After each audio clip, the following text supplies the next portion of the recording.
اما بعد،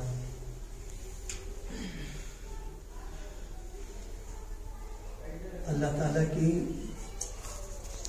نعمتیں جو ہم سب لوگوں کو عطا فرما رکھی ہے، یوں تو نعمتیں اتنی زیادہ ہیں کہ کوئی آدمی ان نعمتوں کو گن نہیں سکتا، شمار نہیں لگا سکتا، کتنے احسانات اس نے ہم پر کیے ہیں۔ ہر نعمت اپنی جگہ بہت اہم ہے، اور غور اگر کیا جائے تو بہت ہی قیمتی چیز ہے نعمتیں۔ ہماری سب کی ذمہ داریوں میں یہ ہے کہ ان نعمتوں کی قدردانی کرنا اور دل سے اس بات کا اقرار اور اعتراف کرنا کہ جو کچھ بھی ہم کو ملا ہے ہمارے پاس، ہم اس لائق نہیں تھے، نہ ہمارا یہ حق تھا، بس محض ان کا فضل اور ان کی عنایت ہو گئی کہ ہم کو دے رہے ہیں۔ یہ احساس، اس احساس کے ساتھ ساتھ اس کی فکر کرے کہ جان بوجھ کر کے کسی نعمت کی ناقدری نہ ہونے پائے۔ یہ جان بوجھ کر کے اس لیے کہا، بعض مرتبہ بے خیالی میں، بے فکری میں کچھ ہو گیا، وہ ایک الگ مسئلہ ہے، لیکن جان بوجھ کر کے اگر ناقدری ہوئی تو پھر یہ چیز جو ہے آدمی کے لیے گراوٹ کا، نعمتوں سے محرومی کا، بعض اوقات اللہ کی پکڑ کا ذریعہ بن جاتا ہے۔ یہ اس لیے نعمتوں کی قدردانی کرنا، نعمتیں اللہ تعالیٰ کی یوں تو بہت ہے، موٹی موٹی چیزیں جو سوچنے کی ہم لوگوں کے لیے رہتی ہیں۔ اللہ تعالیٰ نے مادی نعمتیں دے رکھی ہیں ہم کو، دنیاوی نعمتیں دی ہیں، دینی نعمتیں عطا فرما رکھی ہے، جسم میں بہت ساری نعمتیں اللہ نے دے رکھی ہم سب کو ہے۔ یہ ہمارے جتنے اعضاء ہیں ہمارے، اور جتنی طاقتیں ہمارے اندر ہیں، اور جتنی صلاحیتیں، یہ سب اللہ کی نعمتوں میں سے ہیں۔ یہ کسی انسان کے بس کی نہیں ہے کہ وہ اپنے اس پر محنت سے اور کوشش اس کو حاصل کر لے۔ اگر اپنی محنت اور کوشش سے ایک نعمت بھی حاصل کر لیتا تو دنیا میں کوئی آدمی، سب برابر رہتے، کوئی ہم کو ایسا نظر نہ آتا۔ یہ اللہ تعالیٰ کی نعمتوں کا یہ سوچنا، یہ دونوں باتیں کہ جو کچھ دے رکھا ہے یہ ان کا فضل ہے ہمارے ساتھ میں، پھر یہ جان بوجھ کر کے کسی کی ناقدری کرنا نعمت کی، یہ خطرناک چیز ہے، اپنے لیے گویا دعوت دے رہا ہے نعمت سے محرومی کے سلسلے میں۔ خاص طور سے جو نعمتیں ہم کو مسلسل ملتی رہتی ہیں، ایسا ہو جاتا ہے، ہو بھی رہا ہے کہ اس کے نعمت ہونے کا احساس بھی ختم ہو گیا۔ اب ظاہر جب نعمت ہونے کا احساس ہی ختم ہے تو اب اس کی قدردانی کہاں سے کریں گے، اس کی شکر گزاری کہاں سے کریں گے؟ اس لیے یہ فکر اگر ہم سب کو نصیب ہو جائے کہ اللہ تعالیٰ کی نعمتوں کو سوچتے رہنا۔ اس لیے کہا جاتا ہے کہ بھائی 24 گھنٹے میں تھوڑا وقت، صرف 5-10 منٹ کا بیٹھ جائے اور ایک ایک نعمتیں اللہ کی، کم سے کم بڑی بڑی نعمتوں کو سوچتا رہے، اور سوچنے کے بعد میں اللہ کی حمد اور شکر، اللہم لک الحمد و لک الشکر، اس کے بعد اپنی کوتاہیاں سوچے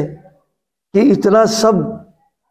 فضل ہے، عنایت ہے، کرم ہے، توجہ ہے، ہم کیا کر رہے ہیں؟ اب اپنی نالائقیوں کو سوچنے کے ساتھ ساتھ میں بس اس وقت جو کیفیت پیدا ہو جائے، بس اللہ کے حضور ہاتھ اٹھا کر کے، رو کر کے مانگ لے اللہ سے کہ اللہ ہمارے قصور کو معاف کر دیے۔ جرائم قصور تو ہمارے ایسے ہیں کہ ہم بہرحال ہم ہر سزا کے لائق ہو چکے تھے، لیکن آپ کی جو عنایتیں ہمارے ساتھ ہو رہی ہیں، بس اس پر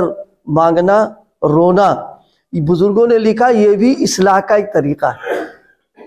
آدمی اگر مسلسل یہی عمل کر لے تو انشاءاللہ ایک وقت ایسا آئے گا کہ اس کے دل میں ایک خاص کیفیت پیدا ہو جائے گی،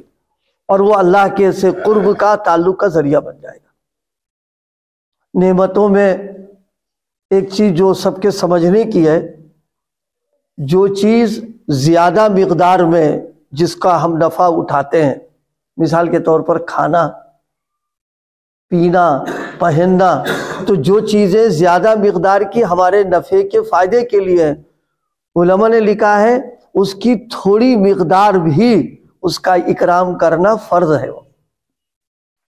مثلا ہم دن بھر میں 3 4 5 گلاس پانی پی جاتے ہیں،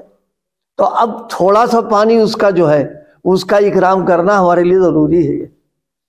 رزق کھا رہے ہیں اللہ پاک کا، کہ کوئی بھی رزق کھانے کے دے رکھا اس نے، تو اب تھوڑا بہت جو ہے اس کا بھی اکرام کرنا ہمارے لیے فرض ہے۔ وہ یہ نہیں کہ تھوڑا ہو گیا اور اس کو اٹھا کے ڈال دیا ہم نے، یہ نہیں۔ حضرت حکیم الامت نور اللہ مرقدہ کے سلسلے میں لکھا ہے، اخیر بیماری کا زمانہ تھا، تو اطباء نے غالباً دوا دودھ سے استعمال کرنے کے لیے تجویز کی تھی، یا دودھ حضرت لیتے تھے، اس کی تحقیق تو نہیں ہوئی، تو تھوڑا سا دودھ بچ گیا، بہت معمولی سا، اور اخیر میں ضعف اور کمزوری سے غشی بھی آ جاتی تھی، تو دودھ تھوڑا سا بچ گیا، غشی آ گئی حضرت کو۔ جو ہوش آیا اور طبیعت بحال ہوئی، فرمایا وہ دودھ کیا کیا؟ تو وہ جو خادم تھا پلانے والا، اس نے سمجھا یہ ذرا سا دودھ کیا ہوگا، اس نے اٹھا کے اس کو ڈال دیا۔ حضرت بہت ناراض ہوئے، فرمایا کہ یہ تم نے اس کو ڈالا کیوں؟ اس کو کہیں رکھ دیتے، خود پی لیتے، کسی کیا کہتے ہیں رکھ دیتے، کوئی چڑیا کوئی چیز پی لیتی، اس کو ڈال کیوں دیا اس کو؟ فرمایا اللہ کی نعمت ہے یہ تو۔ ظاہر ہے دودھ ہم استعمال کرتے بعد پینے کے لیے، بعض چائے میں جاتا ہے، اس میں جاتا ہے، تو اب اس کا مطلب یہ نکلا کہ تھوڑا دودھ بھی اس کا اکرام کرنا ہے، یہ نہیں کہ بچ گیا اس کو چھوڑ کر کے ڈال دیا۔ اکثر دیکھا گیا ہے جن لوگوں کے ہاں تھوڑی فراوانی ہو جاتی ہے، اور اب تو فیشن کے درجے میں بات آ گئی، چائے اس جیسی چیزوں کے پینے میں 1 2 گھونٹ ضرور چھوڑ دیتے ہیں، اور اس کو فیشن سمجھتے ہیں، اور بعض لوگ اس کو اچھا سمجھتے ہیں کہ بس وہ تھوڑا سا پی لیا اب رکھ دیا اٹھا کر کے، اب وہ کیا کرے گا کوئی۔ ایک واقعہ یاد آیا، حضرت والا علیہ الرحمہ بنگلور میں حاجی صاحب کے یہاں قیام تھا، حضرت گئے ہوئے تھے تبدیل آب ہوا کے لیے، اور کچھ تھوڑا سا ڈاکٹروں نے بتایا تھا آرام کریں آپ۔ اس زمانے میں اس وقت حضرت حج میں نہیں جا سکے تھے، بیماری اخیر میں جب حضرت کی ہو گئی تھی، تو میزبان بڑے لوگوں میں تھے، اور حضرت کی وجہ سے بہت سارے لوگ آیا کرتے تھے، تو کہیں جانے کا نظام تھا، اس سے پہلے انہوں نے چائے پلا دیا۔ حضرت اب اترے اوپر سے نیچے، تو دیکھا ایک پیالی میں چائے رکھی ہوئی، تھوڑی سی 1 گھونٹ بچی ہوئی ہے، بقیہ سب پیالی صاف تھی، نظر پڑ گئی۔ پوچھا کس نے چائے پی یہاں؟ کس نے پی؟ تو مہمان سب تھے، کہا کہ چائے ہمیں، کہا یہ پیالی کس نے پیا؟ اتفاق سے جن صاحب نے اس پانی چھوڑ، وہ پہلے اپنے علاقے کے معزز لوگوں میں تھے، اور لوگ ان کو اپنا مصلح یعنی پیر تھے وہ۔ حضرت نے ٹوکا تو ان کو احساس نہیں ہوا، بعض اوقات ماحول ایسا ہوتا ہے نا کہ اس کو عادی ہوتے ہی نہیں، تو فرمایا اگر آپ نہیں پی رہے تو میں پی لوں گا، بس یہ کہنا تھا کہ ان کے ہاتھ پہ ڈھیلے پڑ گئے فوراً۔ خیر انہوں نے اٹھایا پیالی اور اس چائے کو پیا، پھر توجہ دلائی، کہا بھائی یہ اللہ کی نعمت ہے،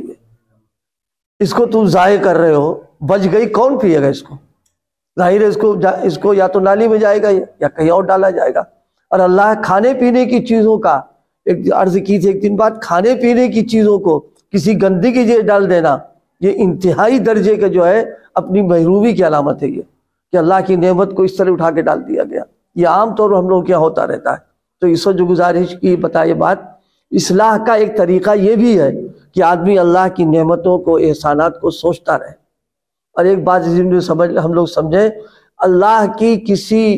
ایک نعمت کی ناقدری تنہا اس کی ناقدری نہیں ہوتی ہے، بلکہ اس کے ساتھ جو چیزیں جڑی ہوئی ہیں ان سب کی ناقدری آ جاتی ہے اس میں۔ اسی لیے بعض علماء نے لکھا ہے آنکھوں کا استعمال اگر ہم نے غلط کر دیا، یعنی گناہ میں استعمال ہو گیا، تو صرف آنکھوں ہی کے ساتھ نہیں جڑا رہے گا، بلکہ یہ آنکھیں جس حلقے میں لگی ہیں یہ اس کے بھی گناہ میں کر دیا اس کے ساتھ، ایک، اور پھر اسی کے ساتھ یہ سر میں لگا ہوا ہے، یہ بھی گناہ میں آ جاتا ہے۔ تو وہ ایک نعمت دوسری نعمتوں کے ساتھ جڑی ہوئی ہے، تو اس بنیاد پر ایک ایک نعمت اللہ کی جو بھی ہمارے پاس ہے اس کو نعمت سمجھ کر کے ناقدری سے حفاظت رکھے اپنی آپ کی، اور پھر بیٹھ کر کے سوچا کرے کہ اللہ نے ہمیں کیا دیا، اور بے کیا کہتے ہیں مانگے اور بلا طلب کے اور بلا حق کے ہم کو دے رکھا ہے اس نے، اور ہم کیا کر رہے ہیں یہ بھی سوچتا رہے کہ ہماری ایسا نہیں کہ ہماری ناقدری اور نالائقی ان کی نظر سے پوشیدہ ہے، ان کے تو سامنے ہی ہم سب کچھ کر رہے ہیں، اس کے باوجود ہم کو دے رہے ہیں وہ۔ فرمائی اس کو بار بار سوچے تو انشاءاللہ اس کی برکت ہی ہوگی، دھیرے دھیرے دل میں ایک کیفیت پیدا ہوگی جو انسان کو اللہ کے قریب ہونے کا ذریعہ بن جائے گا اس کے لیے۔ اسی کے ساتھ ایک اہم چیز اور وقت پورا ہو رہا ہے، دینی اعتبار سے اگر اللہ پاک نے دین حاصل کرنے کے ذرائع ہم کو دے دیے، ذرائع کا مطلب جس علاقے میں رہیں علماء موجود ہیں، مفتیان کرام موجود ہیں، وہاں مدارس موجود ہیں، وہاں پر دین بتانے والے موجود ہیں، پھر بھی ہم اندھیرے میں رہیں اور دین حاصل کرنے کی کوشش نہ کریں اور اپنی اس پر عمل کرتے رہیں، قیامت کے دن اس پر بھی مواخذہ ہوگا ہمارا کہ ہم نے دین کے سلسلے میں تم کو سب کچھ دے دیا تھا اور تم نے اس کو بالکل ایسی سمجھے جیسے اللہ پاک نے کھانے کو پینے کو پہننے کو دیا۔ اب سردی کڑاکے کی ہو رہی، ہم پہن نہیں رہے، ہم ایسے ہی ٹہل رہے، لگ گئی ٹھنڈ اور اس ٹھنڈ میں ہم مر گئے تو پکڑے جائیں گے کہ تم کو گرم کپڑے گرم لباس اور اس سے حفاظت کا تم کو انتظام کیا، تم نے کیا کیوں نہیں ہے؟ ہمارے دیے ہوئے جسم کی تم نے تلفی کی ہے۔ بالکل یہی حال دینی معاملات میں ہے، بننے کے سنورنے کے اصلاح کے جتنے جس کے پاس اسباب ہے وہ اتنا ہی اللہ کی نعمتوں میں ہے، اور پکڑ کا خطرہ اس کے ساتھ لگا ہوا ہے کہ اگر ہم نے اس کے باوجود اپنے سے کوئی فائدہ نہیں اٹھایا تو کل قیامت کی جواب دہن پڑا۔ اللہ پاک عمل کی توفیق عطا فرمائے۔ ذکر کر لو ہے۔